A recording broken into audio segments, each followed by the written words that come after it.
શહેરના કોલાહલથી દૂર આવેલા શાંતિ નિકેતન વૃદ્ધાશ્રમના એક અંધારા ખૂણામાં 70 વર્ષના ગંગા કાકી એક જૂની ધૂળ ખાતી તસવીરને પોતાના પાલવથી લૂછી રહ્યા હતા. તસવીરમાં 5 વર્ષનો એક માસૂમ બાળક તેમને ગળે વળગીને હસી રહ્યો હતો. ગંગા કાકીની આંખમાંથી ટપકેલું એક ગરમ આંસુ એ બાળકના ચહેરા પર પડ્યું. બાજુના ખાટલે બેઠેલા કમળાબાઈએ ધીમેથી પૂછ્યું, ગંગાબેન, તમારો સગો દીકરો છે ને? આ જોતા જ લાગે છે કે તમારી આંખનો તારો છે. ગંગા કાકીએ એક ઊંડો કાળજુ ચીરી નાખે તેવો નિસાસો નાખીને કહ્યું, સગાથી પણ સવાયો. કમળાબેન, પેટનો જણ્યો નહોતો, પણ મારા લોહી અને પરસેવાથી મેં આને સિંચીને મોટો કર્યો હતો. કમળાબા આશ્ચર્યથી જોઈ રહ્યા. તેમના મનમાં પણ એ જ સવાલ ઘુમરાવા લાગ્યો જે કદાચ અત્યારે તમારા મનમાં છે. જે કાકીએ પોતાનું આખું જીવન ઘસી નાખ્યું, એનો જ ઉછરેલો દીકરો છેવટે એમને વૃદ્ધાશ્રમના આ ઉંમરે કેમ મૂકી ગયો? એવો તે કયો પહાડ તૂટી પડ્યો કે મા દીકરાના આ પવિત્ર પ્રેમની વચ્ચે વૃદ્ધાશ્રમની દિવાલો ચણાઈ ગઈ? અતીતના પાના 25 વર્ષ પહેલા ગંગા કાકી અને તેમના પતિ રવજીભાઈ નું જીવન ખૂબ સાદું અને શાંત હતું. લગ્નના 5 વર્ષ થયા હતા, છતાં તેમના આંગણે પારણું બંધાયું નહોતું. એવામાં એક ગોજારી રાત્રે રવજીભાઈના નાના ભાઈ અને તેમની પત્નીનું એક માર્ગ અકસ્માતમાં કમકમાટી ભર્યું મૃત્યુ થયું. ઘરમાં માત્ર 6 મહિનાનો એક નાનકડો જીવ બચ્યો, માસૂમ સમીર.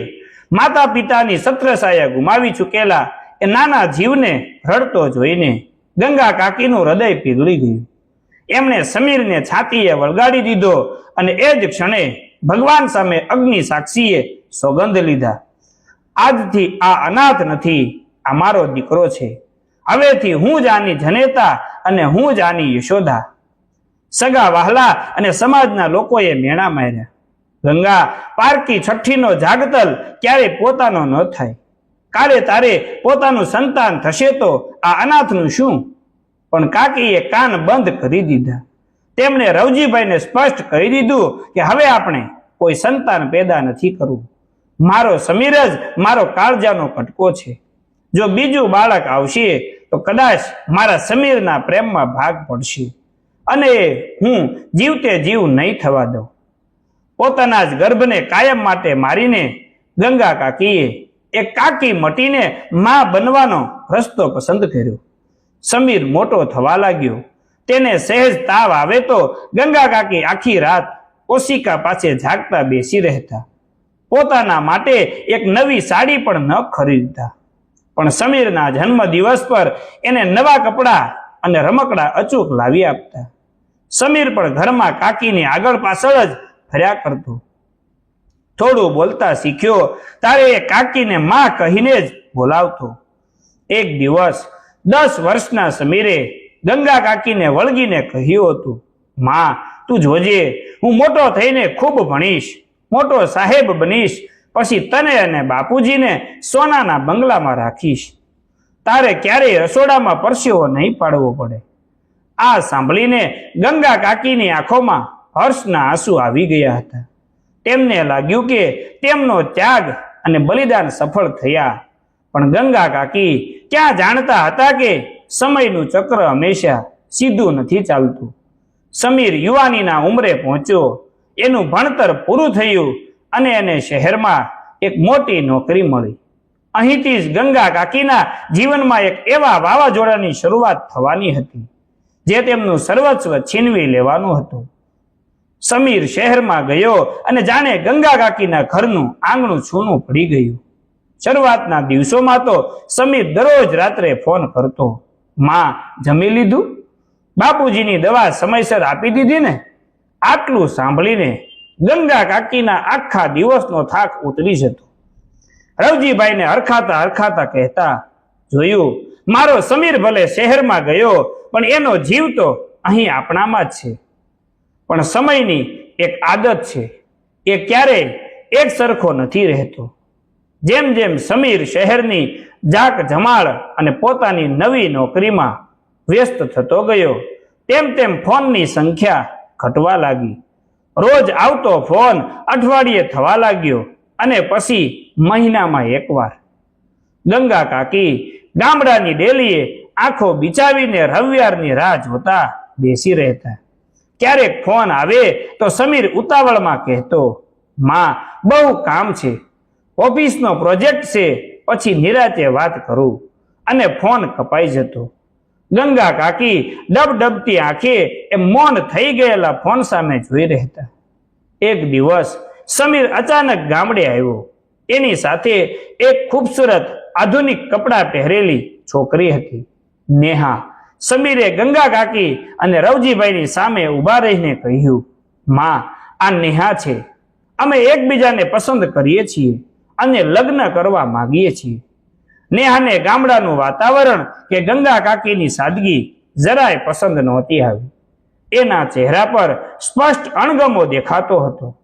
છતાં પોતાના દીકરાની ખુશી માટે ગંગા કાકીએ હસતા મુખે હા પાડી દીધી.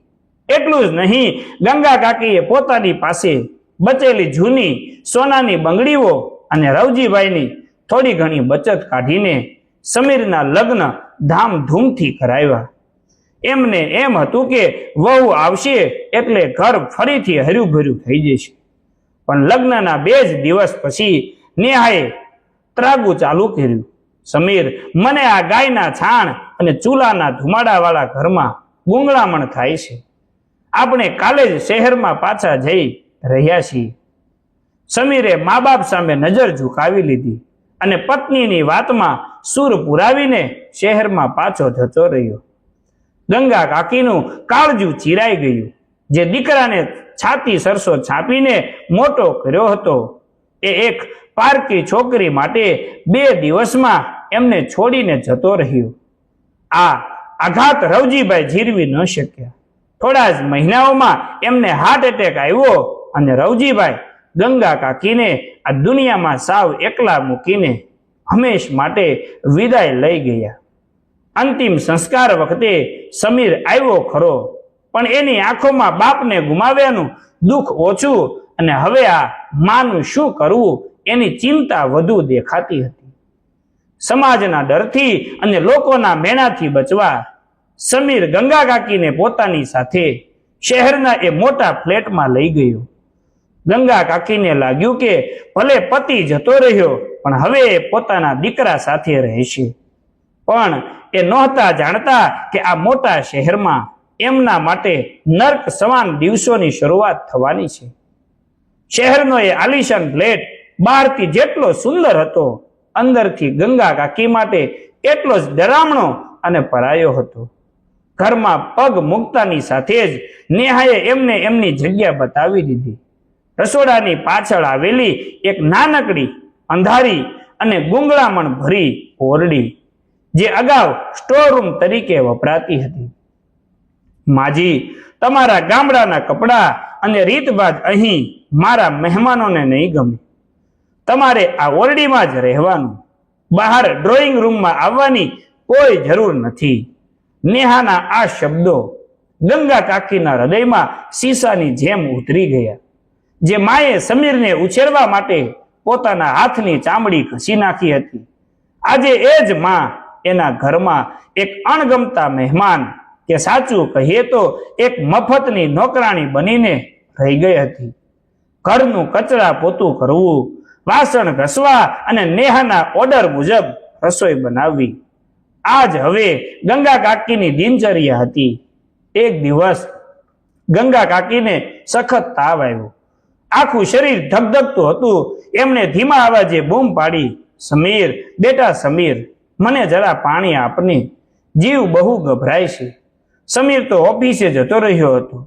નેહા પોતાના રૂમમાંથી બહાર આવી અને ગુસ્સામાં બોલી, માજી, સવાર સવારમાં આ શું કકળાટ માંડ્યો છે? શાંતિથી સૂઈ રહો, મારે હજી ઊંઘવાનું બાકી છે. એટલું કહીને એને પાણીનો ગ્લાસ આપ્યા વગર જ દરવાજો ધડાક દઈને બંધ કરી દીધો. ગંગા કાકીની આંખોમાંથી આંસુની ધાર વહેવા લાગી. એમને એ દિવસો યાદ આવી ગયા જ્યારે નાનકડા સમીરને સામાન્ય છીંક આવતી તો પણ પોતે આખી રાત એના ઓશિકે બેસી રહેતા હતા. અને આજે આજે એ જ સમીરની પત્ની એમને એક ઘૂંટડો પાણી આપવા પણ તૈયાર નહોતી. સાંજે સમીર ઘરે આવ્યો ત્યારે ગંગા કાકીએ આશાભરી નજરે એની સામે જોયું. એમને એમ કે દીકરો આવીને માથે હાથ ફેરવશે, દવા લાવી આપશે, પણ સમીરે માત્ર એટલું જ પૂછ્યું, માં તબિયત સારી નથી? તો પછી રસોઈ કોણ બનાવશે? નેહાને તો રસોઈ કરતા કંટાળો આવે છે, અમે બહારથી ઓર્ડર કરી લઈએ છીએ, તારા માટે ખીચડી બનાવી દેજે. પોતાના ભણેલા ગણેલા સાહેબ દીકરાનું આ રૂપ જોઈને ગંગા કાકી અંદરથી તૂટી ગયા. સમીર નેહાનો ગુલામ બની ગયો હતો. ઘરમાં એની એક પણ ચાલતી નહોતી, અથવા એમ કહો કે એ પોતે જ પોતાની માની જવાબદારીઓમાંથી છટકવા માંગતો હતો. દિવસો મહિનાઓમાં અને મહિનાઓ વર્ષોમાં બદલાયા. ગંગા કાકી આ સોનાના પાંજરામાં મૂંગા મોઢે તરફડતા રહ્યા. એક દિવસ ઘરમાં સમીરની ઓફિસના મોટા સાહેબોની પાર્ટી હતી. નેહાએ કડક શબ્દમાં કહી દીધું હતું કે પાર્ટી પૂરી ન થાય ત્યાં સુધી ઓરડીની બહાર નીકળતા નહીં. પણ રાતના 12 વાગ્યે ગંગા કાકીને બાથરૂમ જવાની જરૂર પડી અને તેઓ ભૂલથી બહાર આવી ગયા. અને એ જ વખતે કંઈક એવું બન્યું જેણે મા દીકરાના સંબંધની રહી સહી મર્યાદાના પણ લીરે લીરા ઉડાડી દીધા. ડ્રોઈંગ રૂમમાં વિદેશી દારૂની મહેક, ધીમા અંગ્રેજી સંગીતનો અવાજ અને સમીરના ઓફિસના મોટા સાહેબોના હાસ્યથી વાતાવરણ ગુંજી રહ્યું હતું. એ જ વખતે પોતાની જૂની સુતરાવ સાડીમાં લાકડીના ટેકે ધ્રુજતા પગે ગંગા કાકી બાથરૂમ જવા માટે પોતાની ઓરડીમાંથી બહાર આવ્યા. અચાનક પાર્ટીમાં એકદમ સન્નાટો છવાઈ ગયો. બધાની નજર આ વૃદ્ધ સાદગી ભર્યા અને કરચલી વાળા ચહેરા પર પડી. સમીરના બોસ મિસ્ટર શાહે આશ્ચર્યથી પૂછ્યું, સમીર, આ વૃદ્ધ માજી કોણ છે? તારા કોઈ સગા છે? આ સવાલ સાંભળતા જ સમીરના ચહેરાનો રંગ ઉડી ગયો. નેહાએ ગુસ્સાથી આંખો કાઢીને સમીર સામે જોયું.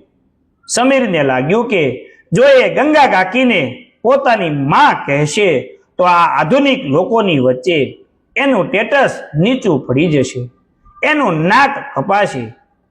એક પળનો પણ વિચાર કર્યા વગર જે ઓઠે ક્યારેક પહેલો શબ્દ માં ઉચ્ચાર્યો હતો એ જ ઓઠે એક ભયંકર જૂઠાણું બોલી નાખ્યું. અરે સર, એ તો અમારા ગામના એક દૂરના ગરીબ સગા છે, બિચારાનું દુનિયામાં કોઈ છે નહીં, એટલે અમે દયા ખાઈને અહીં આશરો આપ્યો છે. બદલામાં એ ઘરનું થોડું ઘણું કામકાજ કરી આપે છે. દૂરના સગા, દયા, ખાઈને ઘરકામ, આ શબ્દો ગંગા કાકીના કાનમાં શીશાના ગરમ રસની જેમ રેડાયા. એમના પગ જ્યાં હતા ત્યાં જ જડાઈ ગયા. જે દીકરાને છાતીએ લગાડીને ઉછેર્યો હતો, જેના માટે પોતાના પેટના જણેલા ગર્ભનો ત્યાગ કર્યો હતો, આજે એ જ દીકરાએ ભરી મહેફિલમાં એમને એક મફતની નોકરાણી બનાવી દીધા હતા. ગંગા કાકીએ કશું જ ના કહ્યું, ન કોઈ ગુસ્સો, ન કોઈ ફરિયાદ. એમણે માત્ર 2 હાથ જોડીને સમીરના સાહેબોને પ્રણામ કર્યા. ઝૂકેલી નજરે પાછા પોતાની અંધારી ઓરડીમાં ગયા અને અંદરથી સ્ટોપર મારી દીધી. એ રાત્રે ગંગા કાકી રડ્યા નહીં, કારણ કે જ્યારે પીડા હદ વટાવી જાય છે ત્યારે આંસુ પણ સુકાઈ જાય છે. એમનો આત્મા ચીસો પાડી રહ્યો હતો. એમણે પોતાની એક જૂની થેલી કાઢી. તેમાં 2-3 કપડાં, રવજીભાઈની એક તસવીર અને સમીરનો એ 5 વર્ષનો ફોટો, બસ આટલો સામાન મૂક્યો. એમણે મનોમન નક્કી કરી લીધું હતું કે જ્યાં દીકરાએ જ માની મમતાની હરાજી કરી નાખી હોય ત્યાં હવે એક પળ પણ રહેવું એ પોતાના માતૃત્વનું સૌથી મોટું અપમાન છે. સવાર પડવાની રાહ જોતા ગંગા કાકી અંધારામાં જાગતા બેસી રહ્યા. સવારના 4 વાગ્યા હતા. આખું ઘર ઘસઘસાટ ઊંઘતું હતું. રાતની પાર્ટીનો થાક સમીર અને નેહાની આંખોમાં ઘેરાયેલો હતો. ગંગા કાકીએ ધીમેથી પોતાની ઓરડીનો દરવાજો ખોલ્યો. હાથમાં એક નાનકડી થેલી હતી. એમણે એક નજર સમીરના બેડરૂમના બંધ દરવાજા તરફ કરી. હૃદય પર પથ્થર મૂકવા છતાં એ માતૃત્વ હજુય જીવતું હતું. એમના ધ્રુજતા હાથ અનાયાસે જ આશીર્વાદ આપવા ઊંચા થઈ ગયા. સુખી રહેજે મારા દીકરા, ભગવાને મને માં બનવાનો લાહવો આપ્યો, એ જ મારું સદભાગ્ય. એમના હોઠ ફફડ્યા. જતા પહેલા ગંગા કાકીએ ડાઇનિંગ ટેબલ પર એક નાનો કાગળ અને પોતાની છેલ્લી મૂડી સમાન રવજીભાઈએ આપેલી સોનાની એક વીંટી મૂકી દીધી. કાગળ પર કાંપતા છે તૂટેલા અક્ષરે માત્ર આટલું જ લખ્યું હતું, બેટા સમીર, તારી આ દૂરની સગી હવે કાયમ માટે દૂર જઈ રહી છે. હવે તારા મોટા સાહેબો સામે તારી આબરૂ ક્યારેય નહીં જાય. તારી પત્નીને કહેજે કે હવે એને કોઈ મફતની નોકરાનીનો ભાર નહીં સહન કરવો પડે. ખુશ રહેજો. ફ્લેટનો ભારેખમ દરવાજો ધીમેથી વાસીને ગંગા કાકી બહાર નીકળી ગયા. બહાર નીકળતી વખતે વોચમેને પૂછ્યું, માજી આટલા વહેલા ક્યાં? એમણે ભીની અને ખાલી આંખે જવાબ આપ્યો, ભગવાનના ઘરે ભાઈ. અજાણ્યું શહેર, વાહનોની શરૂ થતી અવરજવર અને શિયાળાની કડકડતી ઠંડી. ગંગા કાકી પગપાળા રસ્તા પર ચાલતા રહ્યા. પગમાં ચપ્પલ ઘસાઈ ગયા હતા, પણ એમના હૃદયમાં પડેલા ઘા સામે શરીરની આ પીડા સાવ તુચ્છ હતી. ચાલતા ચાલતા થાકીને તેઓ એક મોટા મંદિરના ઓટલે જઈને ઢળી પડ્યા. સવારની આરતીના સમયે મંદિરના પૂજારીની નજર આ નિરાધાર, થાકેલી અને આંસુથી ખરડાયેલા ચહેરાવાળી વૃદ્ધા પર પડી. એમણે પાસે જઈને પૂછ્યું, માડી, કોણ છો તમે? ક્યાંથી આવ્યા છો? તમારું કોઈ છે કે નહીં? એક જણેલી માં પણ પોતાના દીકરાને ન બચાવે એટલો બચાવ ગંગા કાકીએ એ ઘડીએ કર્યો. પોતાના દીકરાની આબરૂ બચાવવા ગંગા કાકીએ દુનિયા સામે છેલ્લું જૂઠું બોલી નાખ્યું, મારું આ દુનિયામાં કોઈ નથી ભાઈ, હું સાવ નોંધારી અને વાંઝણી છું. પૂજારીનું હૃદય પીગળી ગયું. એમણે જ એક સેવાભાવી સંસ્થાનો સંપર્ક કર્યો અને બપોર પડતા સુધીમાં ગંગા કાકીને શહેરના છેવાડે આવેલા આ શાંતિ નિકેતન વૃદ્ધાશ્રમમાં આશરો મળી ગયો. અહીં ગંગા કાકીને છત તો મળી ગઈ, 2 ટંકનું જમવાનું પણ મળી ગયું, પણ એમનું મન તો હજુ એ 5 વર્ષના સમીરમાં જ અટવાયેલું હતું. રોજ એ જૂનો ફોટો છાતીએ લગાડીને તેઓ રડતા અને એ જ સવાલ પૂછતા કે મારા પ્રેમમાં એવી તે શું ઉણપ રહી ગઈ બેટા? વૃદ્ધાશ્રમમાં ગંગા કાકીને આવ્યાને 5 વર્ષ વીતી ગયા હતા. આ 5 વર્ષમાં એમનું શરીર સાવ લેવાઈ ગયું હતું. ઉંમર અને દીકરાના વિરહના ડામ એમને અંદરથી કોરી ખાતા હતા. આજે સવારથી જ એમનો શ્વાસ ચડી ગયો હતો. ખાટલામાં સૂતા સૂતા બસ એમની અડધી મીચાયેલી નજર દરવાજા તરફ મંડાયેલી હતી. કમળાબાઈએ એમના મોઢામાં પાણીની ચમચી મૂકતા રૂંધાયેલા અવાજે કહ્યું, ગંગાબેન, હવે તો જીવ છોડો, હવે કોની વાટ જુઓ છો? ગંગા કાકીએ ધીમા ફફડતા અને તૂટતા અવાજે કહ્યું, મારો સમીર, મારો કાળજાનો કટકો આવશે. એકવાર, બસ એકવાર એનું મોઢું જોઈ લો. અને ખરેખર જાણે કુદરતે ન્યાયનો કોઈ અદૃશ્ય ખેલ રચ્યો હોય તેમ આશ્રમના દરવાજે એક ટેક્સી આવીને ઊભી રહી. એમાંથી એક મેલો ઘેલો, દાઢી વધેલો, આંખો નીચે, કાળા કુંડાવાળો અને ઉદાસ ચહેરાવાળો યુવાન ઉતર્યો. એ સમીર હતો. આ 5 વર્ષમાં સમયનું ચક્ર પૂરું ફરી ગયું હતું. સમીરની કંપનીમાં મોટું કૌભાંડ થયું અને એની નોકરી જતી રહી. શેર બજારમાં કરેલું રોકાણ ડૂબી ગયું અને દેવું ચૂકવવા પેલો આલિશાન ફ્લેટ વેચાઈ ગયો. ગરીબી આવતા જ નેહા એનો સાથ છોડીને પોતાના પિયર જતી રહી. જે મોભા અને પૈસાના અહંકારમાં સમીરે પોતાની જનેતા સમાન કાકીને ઠોકરે મારી હતી, એ બધું જ રાખ થઈ ગયું હતું. જ્યારે એ સાવ એકલો, નોંધારો અને ખાલીખમ પડી ગયો, ત્યારે એને યાદ આવ્યું કે આખી દુનિયામાં માત્ર એક જ જીવ એવો હતો જેણે એને કોઈ સ્વાર્થ વગર નિસ્વાર્થ પ્રેમ કર્યો હતો, એની માં. સમીર દોડતો ગંગા કાકીના ખાટલા પાસે આવ્યો. એમની હાડપિંજર જેવી દયનીય હાલત જોઈને સમીરના પગ નીચેથી જમીન સરકી ગઈ. એ ધ્રુસકે ને ધ્રુસકે રડી પડ્યો અને ગંગા કાકીના ચરણોમાં માથું પછાડીને પોક મૂકી. માં, ઓ મારી માં, મને માફ કરી દે. હું આંધળો થઈ ગયો હતો. મેં તને નોકરાણી કહીને ઘરની બહાર કાઢી, અને જો કુદરતે મને રસ્તાનો ભિખારી બનાવી દીધો.